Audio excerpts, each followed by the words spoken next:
This is the Farm Monitor. For over 50 years, your source for agribusiness news and features from around the Southeast and across the country, focusing on one of the nation's top industries, agriculture. The Farm Monitor is produced by one of the largest general farm organizations, the Georgia Farm Bureau. Now here are your hosts, Ray DeLessio and Kenny Burgamy. What is going on, fine people? So good to see you again. I am Ray, he is Kenny, and as always, we've got a great show for you. Mr. Burgamy, tell them all about it, please. My pleasure, Ray. Coming up, now the Vidalias are in season. What effect, if any, did Mother Nature's record-setting rains have on the first wave of shipments? The answer may surprise you.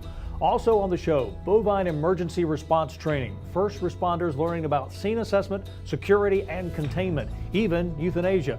We'll tell you about a workshop that one responder called an eye-opening experience. And then later, yeah, you'd be giving thumbs up too if you had this guy's job. A special feature out of Texas on how cattle ranchers there are taking their operations to new heights. These stories and so much more starting right now on the Farm Monitor. The long wait is finally over as shoppers can now find the world-famous Vidalia onions back in the stores. And despite historic wet weather conditions during the planting and growing season, this year's crop appears to be a good one. Damon Jones has the story. It's officially Vidalia onion season. With the packing date come and gone, consumers of this Georgia delicacy can now rejoice as they are now back on the shelves. And while growers are optimistic about this year's harvest, that wasn't always the case, especially early in the season when heavy rains were a major concern. That caused us a little bit of grief in trying to get the crop in, and it caused us to actually be delayed in getting the last of it in. But what we have got in a timely manner looks really promising. And those onions that were planted late after the typical window,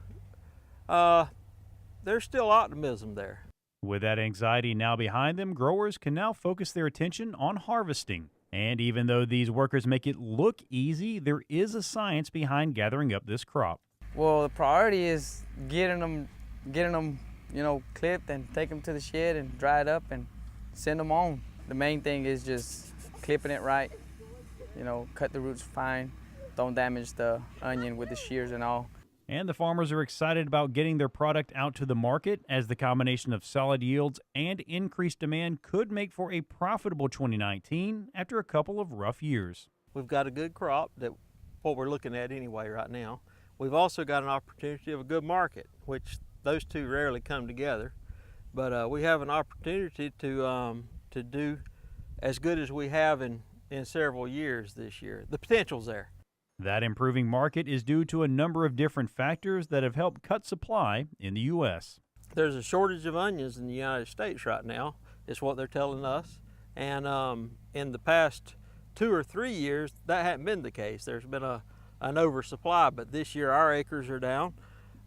Texas acres is down. The Mexico onions are staying in Mexico. And Northwest, for storage onions, their supplies are running out. So things are looking promising.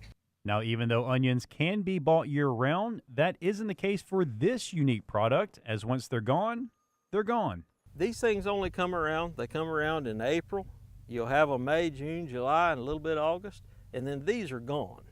Now, you can pick up an offshore onion. You can pick up an onion of any kind that's labeled as sweet, but for the onion that started the category, for the famous onion, this is your opportunity to get it and enjoy it. While growing and harvesting this crop does take a lot of time and effort, it really is a labor of love growing one of the state's signature crops. I like the idea that it's a world famous product and that people like it and that people buy it. And it does make me feel good that way. It makes me feel good that it's a state's vegetable, all those things are important to me. Reporting from Tattnall County, I'm Damon Jones for the Farm Monitor. Meantime, this is something you never want to see. Accidents involving cattle trucks, some of the animals having to be put down on the spot. And unfortunately, here in Georgia, we have had 4 accidents in the last 2 years, 3 alone in 2018. So that is why bovine emergency response programs like the one in Henry County recently are so crucial when it comes to educating first responders in the event they're ever called upon to deal with an accident. Georgia Farm Bureau, one of the sponsors, amazing program. In fact, I sat through it myself throughout the day. Trainees learn about prioritizing human safety over the animals. They also learned about animal behavior, how trailers are loaded, even the humane ways to euthanize an animal. This particular event was one of 4 such sessions held throughout Georgia, and according to one of the instructors, it was a huge success.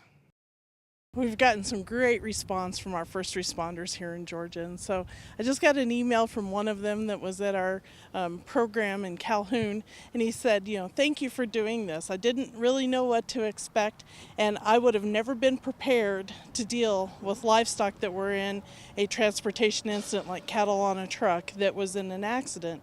And now I feel very confident I can do this, and that is why we do this, is so that our first responders know what to do in these situations. We do it for public safety, we do it for first responder safety, and we do it for animal safety, so that we have good protocols in place that work locally, but are still rigid enough to meet the needs to do those things, to have safety all around. Now, if you haven't noticed, Georgia has become a national leader in exports thanks large in part to the Port of Savannah. And to make sure it remains in that position, the Georgia Ports Authority has upped their game and created inland ports in different parts of the state. Our John Holcomb visited the newest port in northwest Georgia. The state of Georgia in recent years has become a large contender in the export market. In fact, the Port of Savannah is the second biggest container exporter in the U.S. And in order to continue that trend, the Georgia Ports Authority within the past year opened an inland port in northwest Georgia called the Appalachian Regional Port, a port that serves not just Georgia, but also the surrounding states. The Appalachian Port has been located in Crandall for its connectivity to the region for exporters and importers to this region. The terminal here, the Appalachian Regional Port, is capable of exporting products through the rail via CSX connectivity from northwest Georgia down to Savannah. The port serves as a huge benefit to the shipping industry due to location, connecting the Port of Savannah with surrounding states like Tennessee, Alabama, and even Kentucky.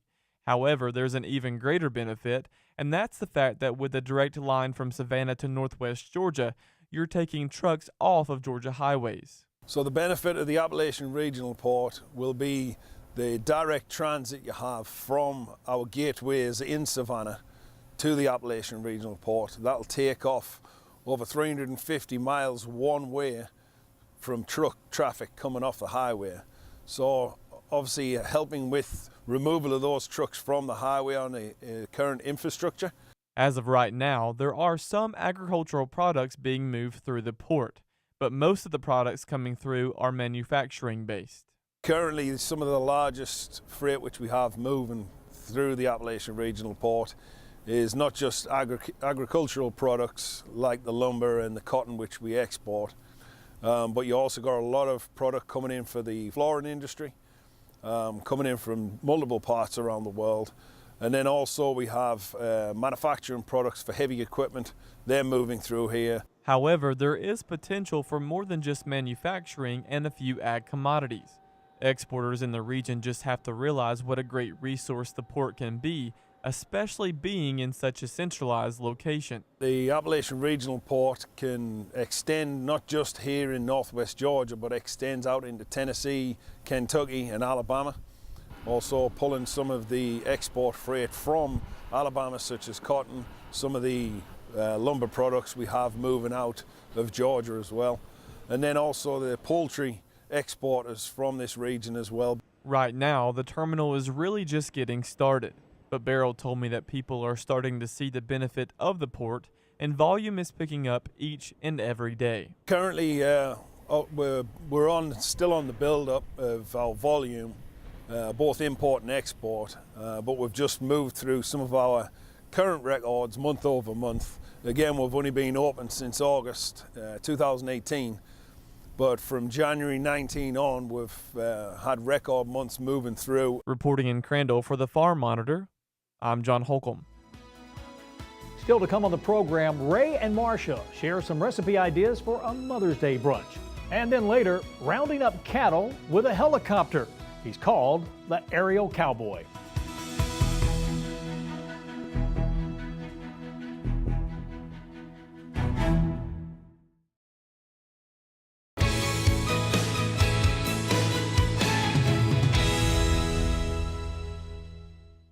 It's the best real job you can have, especially for somebody who enjoys agriculture and likes working with production agriculture, because I really, you get to feel like you made a difference, and you do make a difference.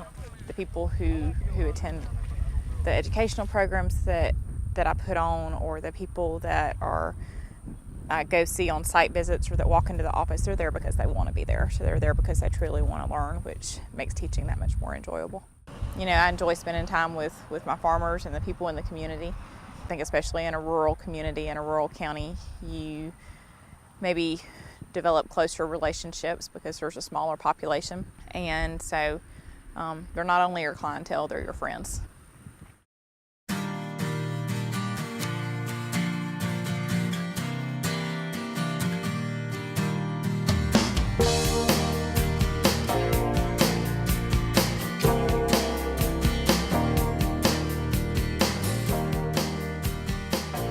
Well, I just have 3 words to say. Oh my goodness. Look at all that healthy coffee cake. Hey, welcome back to the Farm Monitor, everybody, and to another edition of Meals from the Field. Joining me, as always, my dear friend, Marcia Crowley. Marcia, good to see you again, as always. If you tuned in this month looking for healthy recipes, I am so sorry. Now, I'm not telling you to turn away. Keep it here, but we're not really doing healthy recipes. Some of them are healthy. The coffee cake I wouldn't put up on I was going to say, because list, we started off with the coffee cake, and I love coffee cake. But no, what are we doing this month? We're doing a brunch theme. You've got Mother's Day coming up. Good hint, idea. hint. You've got graduations coming up. All right. And blueberries and strawberries are in season. All right, so let's get at it. All right, the first thing we're doing is a quiche. I love quiche, and I know you said before we started that you love quiche, and it's so easy. This is a quiche Lorraine. And the word Lorraine comes from some region in France, which I've never been to, and it was invented by Julia Childs. Oh, okay. So, all right, this is a 1.5 cups of shredded Swiss cheese, and we're going to put half of it in the bottom of a prepared pie plate. Deep dish, 9-10 inch, or if you don't have that, you can put it in a regular casserole dish. Then we're going to sprinkle a 1/2 cup of chopped onion.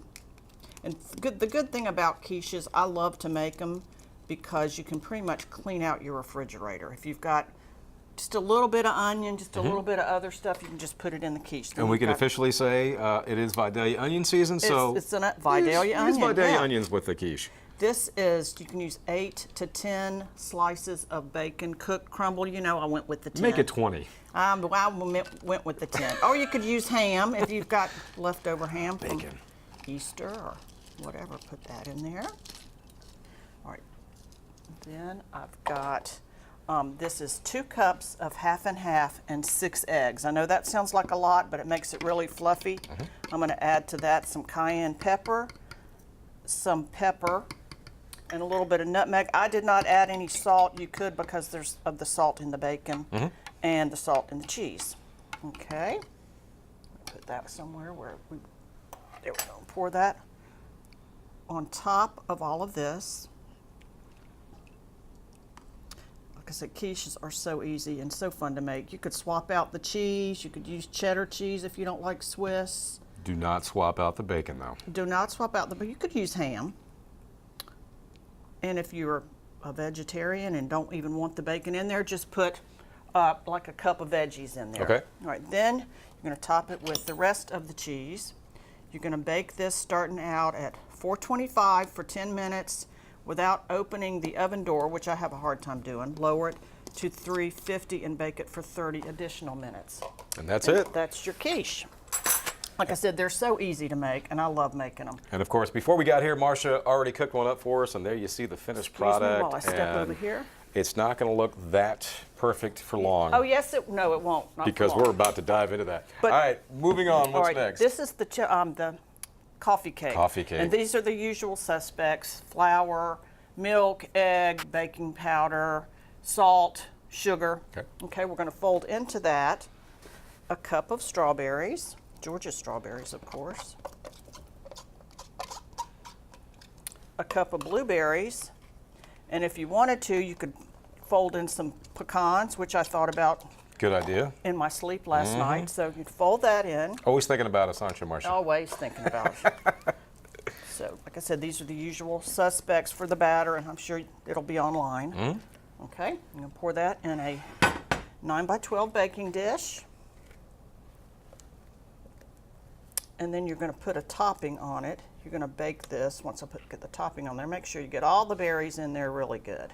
But pecans would be really good in here. I don't think it would alter the consistency of the batter that much. All right, then we've got a topping here, which is sugar, cinnamon, Nice.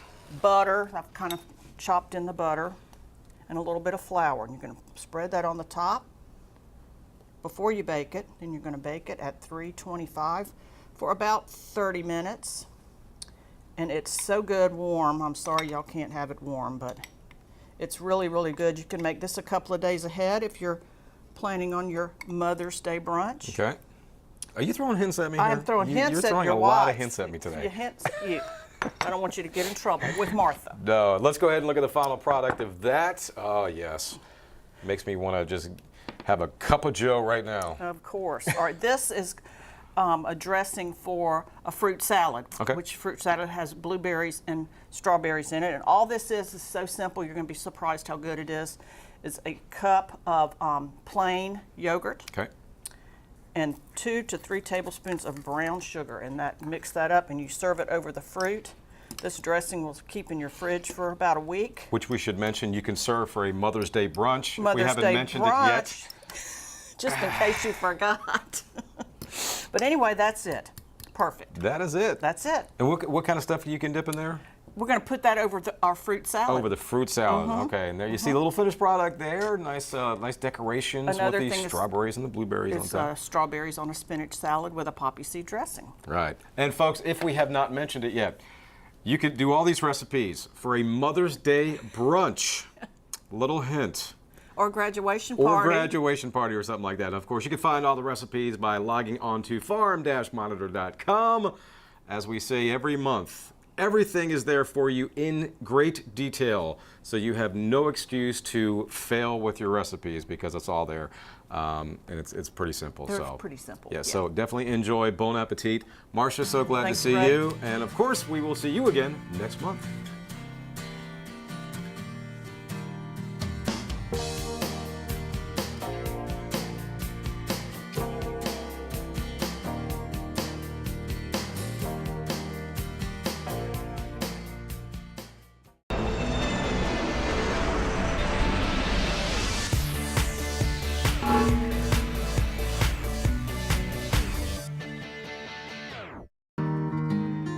My name is Joe Hampton. My wife Robin and I operate Back Creek Angus in Mount Ulla, North Carolina, and we raise and sell registered Angus cattle.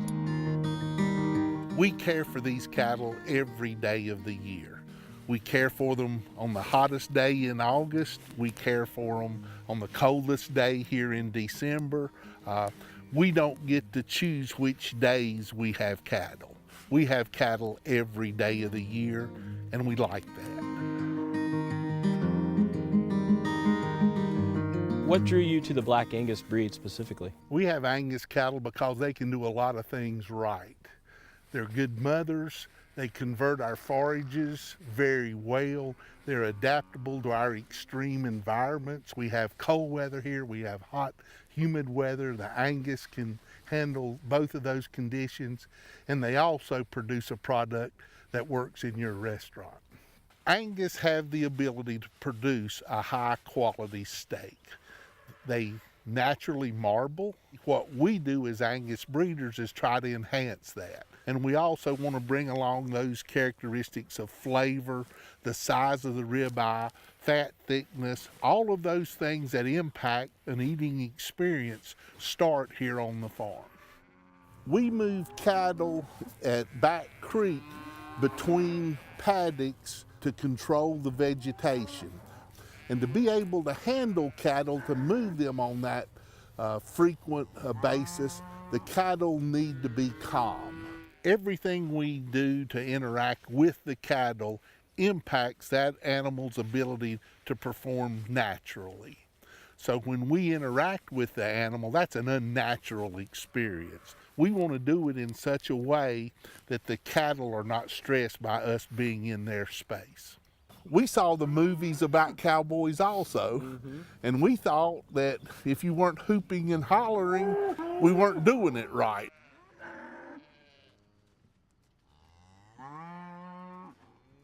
We talked about low stress handling. Those cattle have no concern. If we wanted to, we could just walk right through those cows now. They'd just ignore us. Yeah, they look pretty happy, that's for sure. It's good to see things from the other side of the mirror occasionally to contribute to something that he does on a daily basis that he may think is a little more mundane than I do, but I'm certainly excited to be out here and to be able to contribute a little bit. So getting to spend the day on the farm with Joe Hampton at Back Creek Angus has been very special today.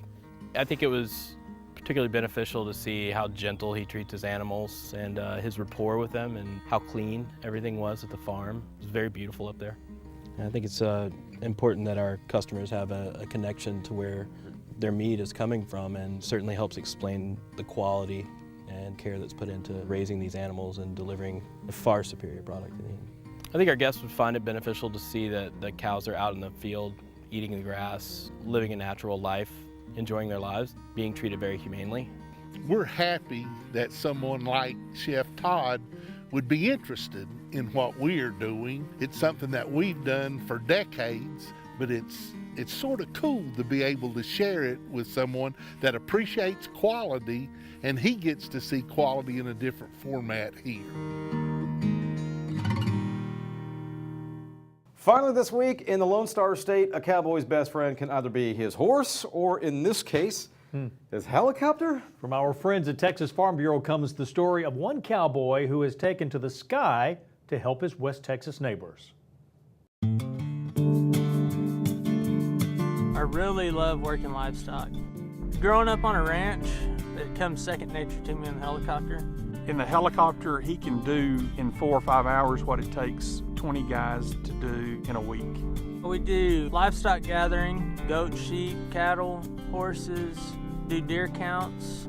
Our ultimate goal is to be able to offer a service that the farmers and ranchers can utilize. Myself being a third-generation rancher, Tanner, of course, being a fourth generation, when we go out and get that phone call from a client and they ask us to come help, we live that every day, so we understand where they're coming from. When a guy calls you and he says, you know, I'm losing livestock to coyotes, or the hogs are coming in and tearing up my fields, that's a commodity that they're losing money on. So anytime that I can go out and harvest those animals, it's a very satisfying feeling.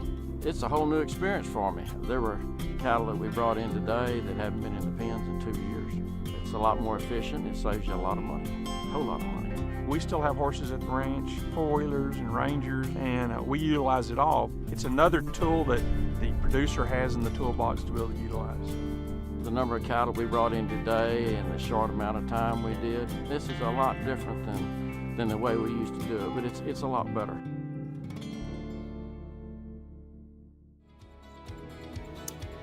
Now that is a cool job, but so is this one. And unfortunately, we are out of time. Yeah, before we go, however, a quick reminder, be sure you check out our Twitter, Facebook, and Pinterest pages.